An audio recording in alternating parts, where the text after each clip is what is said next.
That most parents hear at some point in their children's lives, "You are not the boss of me." And while many a mother chooses to go the Democratic route via reasoning or bargaining, Kathy Buckworth begs to differ. Her new book is titled, "I Am So the Boss of You, an 8-step guide to giving your family the business." She's here this morning with some valuable advice for parents. Welcome. Thank you. And I can tell you're a mom just the way you said it. I am so the boss of you. I am, well, and I mean, this really speaks to my experience. My daughter's 3.5, and this was like a checklist of things that I think I'm probably doing wrong. Well, I don't want to say wrong, and you know what, it's funny, when I was writing this book, it's easy to cross from funny to mean, or from trying to give advice to judgmental, and I try to hit it somewhere in the middle to say, I really think following a model where you sort of treat your children like employees, or you use a lot of sort of rules and policies, can make it easier, and that's sort of my goal with this, just to say, stop doing this if it's not working and you're driving yourself crazy. Well, I definitely, I was cringing when I was reading this because,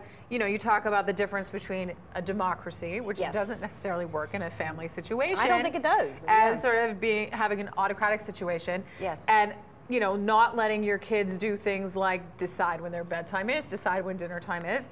And I feel like we're going down that road. So when did it switch for you? Do you know what? I think it switched for me. I worked corporate for a long time, so I was seeing sort of the difference, and I was very much in control at work. I was managing sort of children at work too. And then I'd go home and manage my own children and think, why are things not running quite as smoothly? Why am I giving them permission to do things that at the end of the day, I'm the boss. I'm going to tell them what to do. And I always say to my kids now, you can argue if you want to, but it doesn't matter. I win, you know, and I sound, because I said so. That's a big expression in my house. Right. And it's enough. I'm sorry. We are the boss. We have better judgment. Just like at work, you know, we're in charge, and the junior employees don't get to make decisions about policies and things like that. Just like, I'm sorry, yeah, I get to decide your bedtime. Well, what was the moment that sort of flipped it for you? I mean, you have 4 kids. Yes. So at what point in sort of parenting did you decide that enough is enough? I have to be the boss here. Well, you know, I think it happens sort of over time. And as I said, I saw a lot of my friends struggling with this as well. And I think it's that moment when you find yourself asking your child sort of permission for things like, do you mind if we stop at the bank on the way home? What is that? No, we're just stopping at the, you know, you have to do it. You know what's going to happen. So I think it came down to, why am I sort of letting them believe that they might be able to change my mind on this, you know? And what's funny is,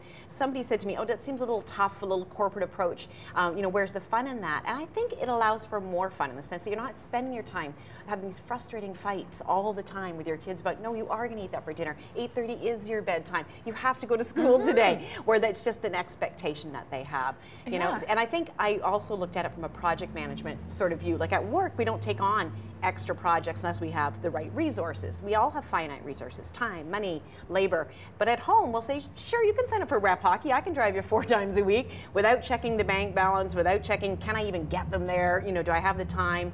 Sure, I'll run the school fundraiser. Again, we don't take the same approach, the same methodology at home that we do at work, and it drives us a little nuts. It does drive, and this is a really fun sort of step-by-step guide. I mean, for people out there, where do you start?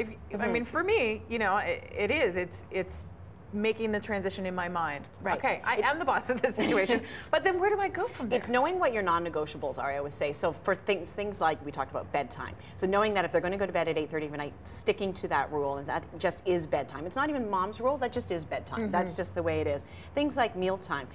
You know, I joke that I don't actually care that my kids like what I serve them for dinner. It's pretty true, actually. What I care about is that they're getting a mostly nutritious meal, on time, on budget. We got to get out the door. And so you change your goals and priorities just a little bit to say, what is my main thing here? I need to get them fed. They don't have to love every bite. They don't have to love every decision that I make. I think sometimes we skew too much, you know, working moms, busy moms. We want to make them happy 100% of the time. And you can't children. do it. Those crying but children. you don't win with that, right? And No. I see my kid, I've got 4 kids, and 2 of them are out to college and university. I hope they're prepared, in a sense, to take on responsibility, to understand they have to work hard, and not everything's happy and sunshine and roses all the time, that they have a more realistic view of what it's like. Well, I think parents everywhere, moms, dads, whoever, should pick this up. It's such a great read. I Am So the Boss of You, an 8-step guide to giving your family the business. Kathy Buckworth, can you come to my house next time? I know you have to leave town, but please. Sure. I think I need your help. We're taking